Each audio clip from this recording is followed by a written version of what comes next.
थकोगे, मैं मानता हूँ, थकावन है, कष्ट है, पर मंजिल बहुत मस्त है। सारी थकान अपने आप दूर होने लगेगी ये नेचुरल ब्यूटी देख के। तो गाइस भीमबली से थोड़ा आगे आए हम, 500 मीटर कह सकता हूँ। वहीं पे आपको दो ये पॉइंट मिलेंगे, एक जो हम आगे आ गए हैं ये वाला, और एक जो मैं दिखा रहा हूँ आपको ये वाला। आराम आराम से अपनी यात्रा करनी है और हमें दिखाई दे रहा है यहाँ से ग्लेशियर। तो आपको हम दर्शन कराते हैं ग्लेशियर के। भाई एवरेज है पर 1 किलोमीटर 1 घंटा, इसको पकड़ के चलो आराम आराम से, 15 घंटे में अपनी यात्रा पूरी करो। कुछ ही देर में हम पहुंचने वाले हैं रामबाड़ा। हम पहुंच चुके हैं, स्पेशल जगह बोल सकता हूं। ऐसी जगह 2013 में जो आपदा आई थी केदारनाथ में, उसकी कुछ सबूतें अभी भी मौजूद है, वो मैं आपको दिखा देता हूँ। ये जो पुल दिख रहा है ये पूरा डैमेज पुल है।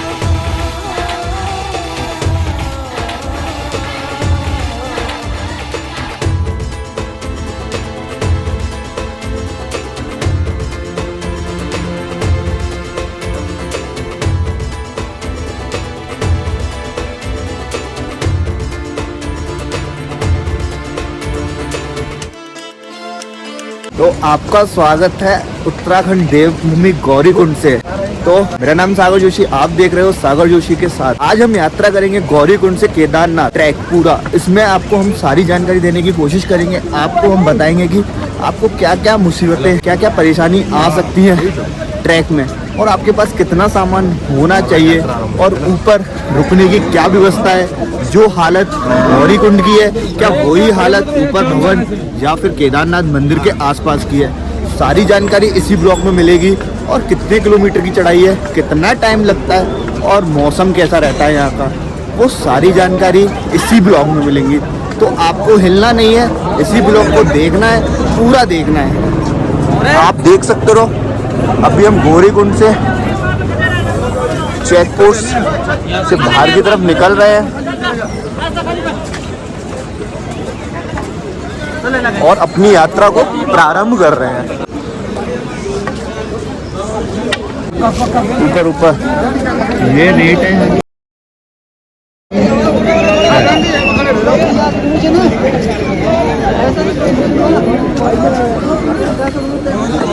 तो जो रेट आप देख रहे हो वो गवर्नमेंट रेट है। अगर इससे ज़्यादा कोई लेता है तो आप शिकायत कर सकते हो, और कोशिश करना इससे कम में कोई नहीं जाएगा। अगर आप बीच रास्ते से लेते हो तो बात अलग है। भीड़ देख ही सकते हो आप।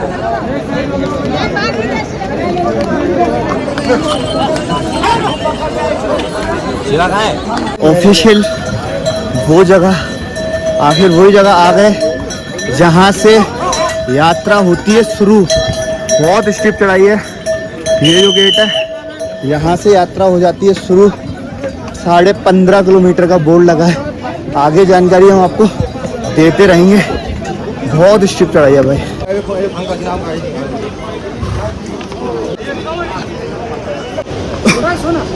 भाई बहुत स्टीप चढ़ाई है। आराम आराम से धीरे धीरे चढ़ना है, कोई जल्दबाजी नहीं करनी है। पानी पीते हुए, पानी की बोतल साथ में रखनी है, और विशेषकर भाई नंगे पे और स्लीपर में कोशिश मत करना चढ़ने की। ट्रेकिंग शूज या नॉर्मल शूज भी है चलेगा, पर जूता होना जरूरी है। और भाई ये खच्चरों से थोड़ा बच के चलना है, क्योंकि बहुत परेशानी हो रही है इन लोगों से। और ऐसे स्टीप चढ़ाई है।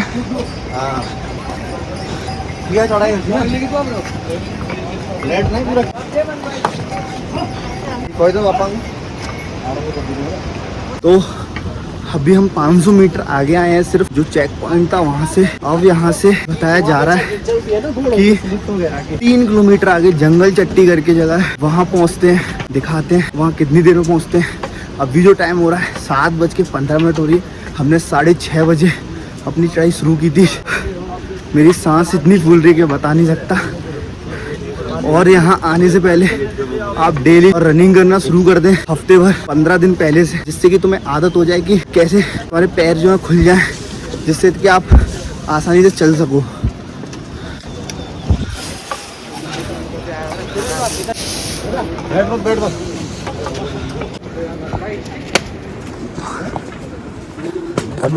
भाई पूरे 2 किलोमीटर का सफ़र पूरा हुआ है पूरे 3 घंटों में। 3 घंटे तो लग गए होंगे सूरज। गौरीकुंड 2 किलोमीटर। भाई हालत टाइट है। चलें भाई एवरेज है पर 1 किलोमीटर 1 घंटा। इसको पकड़ के चलो आराम आराम से 15 घंटे में अपनी यात्रा पूरी करो।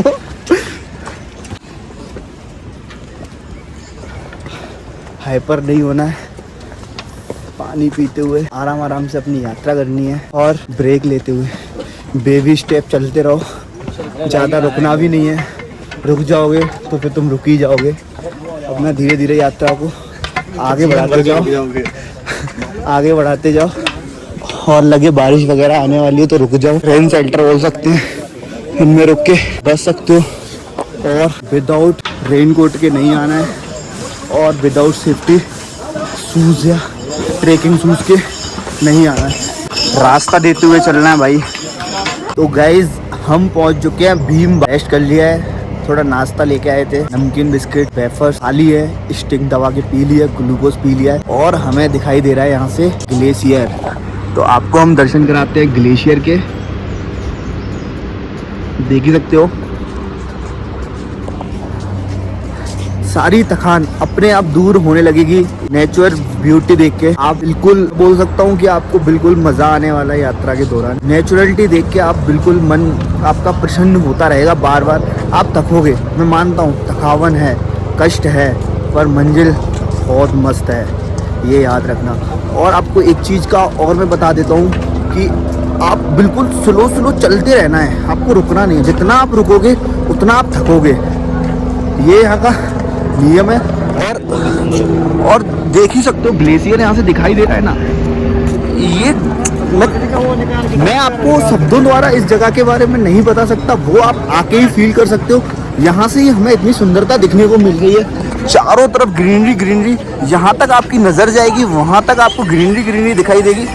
और यही हमारे प्रकृति का सौंदर्य रूप है।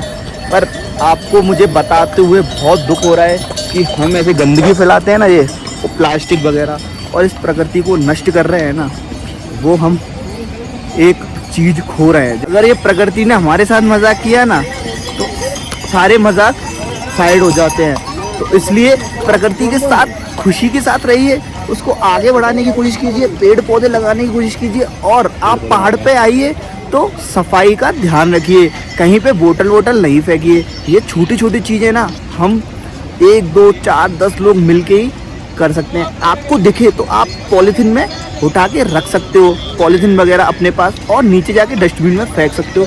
ये सारी चीज़ें हमें खुद ही करनी होती हैं। मैं आपको लेक्चर दे रहा हूँ, आपको लग रहा होगा, पर मैं खुद करता हूँ। मैं कोई आपको सिखा नहीं रहा, क्योंकि आप मेरे से ज़्यादा जानते हो, बहुत अच्छे से जानते हो। बट आप मेरे माध्यम से एक बात पता चल जाए, वही आपके लिए बहुत है। आप देख सकते हो भीम बली का नज़ारा। और यहाँ से हमारी यात्रा लगभग 6 किलोमीटर की पूरी हो गई है। और आगे जो हमारे 10 किलोमीटर है वो भी हम आराम से पार कर लेंगे। और महादेव चाहेंगे तो हम सुरक्षित पहुँच के दर्शन भी कर लेंगे। तो मेरे साथ बोलो हर हर महादेव। तो गाइस भीमबली से थोड़ा आगे आए हम, 500 मीटर कह सकता हूँ। वहीं पे आपको 2 ये पॉइंट मिलेंगे, एक जो हम आगे आ गए हैं ये वाला, और एक जो मैं दिखा रहा हूँ आपको ये वाला। तो आपके पास 2 रास्ते हैं इस रिवर को क्रॉस करने का, जो ऊपर से बह के आ रही है। अब इसको क्रॉस करने के लिए या तो इस पुल को क्रॉस कर सकते हो या फिर इससे। जो ये बना है ये पुराना पुल है, और जो आपको दिखाई दे रहा है अभी आगे जाके मैं आपको दिखा दूंगा। तो आपको मैं बता देता हूँ, आप पुराने वाले रास्ते से चलोगे तो ज़्यादा सही रहेगा, क्योंकि वो ज़्यादा डिफ़िकल्ट नहीं है।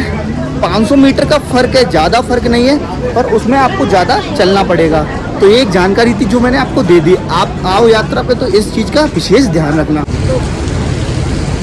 आपको रास्ते में ऐसे वाटरफॉल्स मिल जाएंगे, प्राकृतिक नज़ारे, साथ ही साथ आप इन चीज़ों का भी एंजॉय लेते चलिए।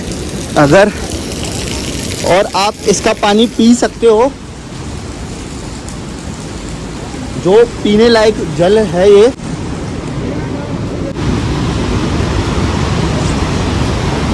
अभी कुछ ही देर में हम पहुंचने वाले हैं रामबाड़ा। 500 मीटर दूर है, लगभग 20 मिनट तो लगेगी यहाँ से रामबाड़ा पहुँचने में। पहुँचते हैं, दिखाते हैं वो पुल, जो पुल 2013 में आई हुई आपदा में टूट गया था, क्षतिग्रस्त हो गया था, उसकी अभी की जो स्थिति है वो हम आपको दिखाएंगे कि अभी वो किस हालत में है, क्या वहाँ से निकल सकते हैं या फिर नहीं।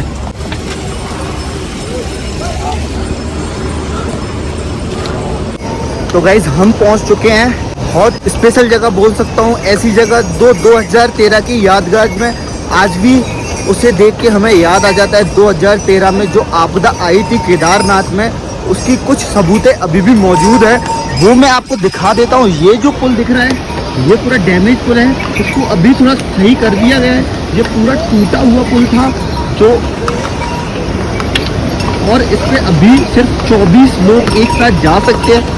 ये आपदा आई थी जब ये पूरा कनेक्शन टूट गया था और ये पुल पूरी तरीके से क्षतिग्रस्त हो गया था, और यहाँ से ऊपर तक का और यहाँ गौरी कुंड तक का कोई भी कनेक्शन नहीं था, और ना ही रास्ता यहाँ से जाने के लिए काबिल था, क्योंकि पूरा पानी से भर चुका था। और ये पूरा आप देख रहे हो, ये ऊपर से ग्लेशियर से जो पानी आ रहा है, ये एक विशाल रूप में आया था, जिससे पूरा यहाँ का माहौल एक जगह से चेंज हो गया था। चारों तरफ आपको लोगों की लाशें दिखाई दे रही थी, और आपको चीखे चिल्लाटे सुनाई दे रही थी, और जो आपको ये सारी चीजें दिख रही है, ये सब पानी से तहस महस हो चुका था। इतना भयंकर क्लाउड बस्ट हुआ था केदारनाथ में, जो आपदा आई थी 2013 में, जिसके बारे में आप सभी को पहले से पता होगा। उसका सबसे मेन रीज़न है, हम अपने नेचर के साथ खिलवाड़ करेंगे तो नेचर भी हमारे साथ खिलवाड़ करेगा। तो हमें अपने नेचर को सपोर्ट करते हुए अपनी यात्रा करनी चाहिए, और नेचर के साथ कोई भी गलत चीज़ नहीं करनी है। जैसे कि हम डेवलपमेंट के तौर पे हम क्या करते हैं, जहाँ ज़रूरत है वहाँ पे हम ज़्यादा डेवलपमेंट करने के चक्कर में, पैसा कमाने के चक्कर में धार्मिक यात्रा को हम व्यावसायिक यात्रा बना देते हैं, उसको हम एक व्यावसायिक कमाई का जरिया बना देते हैं, जिससे कि ये सारी चीज़ें होने का खतरा हो जाता है। और ये सारी चीज़ें होने की वजह भी यही है, जब हम किसी चीज़ का गलत उपयोग करेंगे। ये एक नेचर ब्यूटी है, अगर हम इसका भी गलत उपयोग करेंगे, इसको भी हम सुरक्षित नहीं रखेंगे, तो ये हमें क्षति पहुंचाएगा, और इसका जो क्षति हमें पहुंचता है वो सालों साल तक भूला नहीं जाता है। जैसे 2013 की जो आपदा में